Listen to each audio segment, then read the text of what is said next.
I think it's the whole town for as much as well, because have some Caucasian friends, they're very disappointed as well because a lot of their kids went off to school, they never came back, and they have grandkids, they have to go far off to visit them because they don't have any job growth here. They don't have no jobs for their kids to come, raise their kids or get a job here.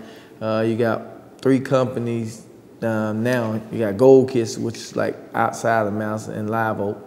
They have the prison and a school teacher. That's really the main source of income for Madison County for industrial or manufacturing jobs. You don't have that no more. And unemployment?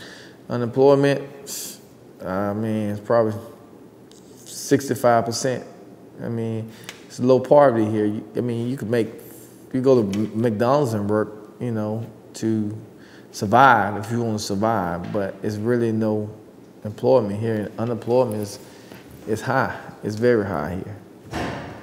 What about drugs? Drugs now that's a lot to do with it. We have a lot of drug-infested communities around here. It's been going on for a long time, and they try to weed it out, but it still come because they don't have no jobs. Most guys can't go find a job. They've been to prison.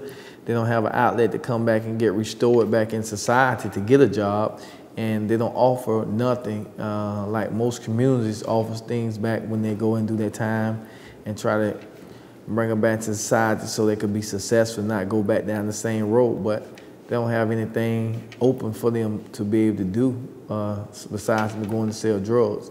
And it's a big thing around here because you see a lot of kids walking around here on drugs.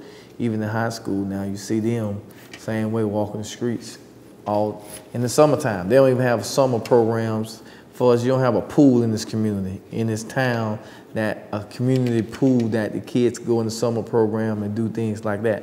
They don't have anything like that for the kids, so they don't have no other outlets. Selling drugs in Madison County, if you black, you're gonna get longer sentence. I know this lady, she had probably over 50,000 pills, and she got house arrest for it in Madison County. And people get arrested for a dime bag of weed and go do 5 years in prison for that, between Caucasian and African Americans in this town.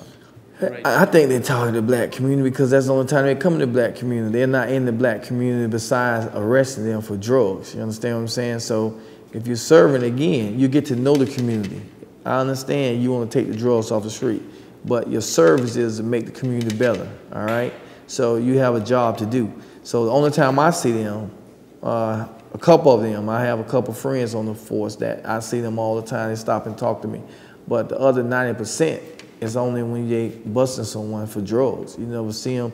They got a basketball court. You never see them get outside. A couple might get out and stop and talk to the kids.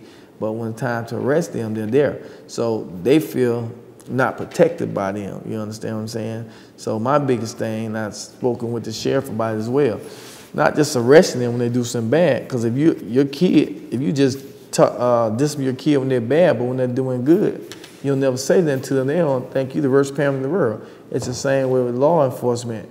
We should be a community. We're a small community, so we should be a net. We should be able, we want to save the kids. We want to save the kids, not just take them to jail for drugs, but make programs for them. Start a program in school if they want to be a local sheriff officer, city police department. Start programs in school to build this foundation with these kids. But it's just far-fetched. We're so divided in this community. Only time we're together is on football Friday nights. Friday night footballs. That's the only time. But we sit one in the middle, 2 on the end, and that's how it is. We got some young, energetic people now trying to change, Caucasian as well. We have some of them, my friends, who are trying to change the environment around here, the thinking of our mindset around here, even with the sheriff's department. Because, I mean, you got 50 sheriffs and you got 3%, you got 3 officers that I know right now is black on the force all the time. And they raided one time on one of my family houses, and the sheriff wouldn't even apologize for that. He said his, but he got this Bible on his desk that he studied all the time, and he hid behind the cross, you know. I told him love is what it does. I can't tell you I love you, I never show it to you. You know what I'm saying? We invite him to doing different things we had, never show up.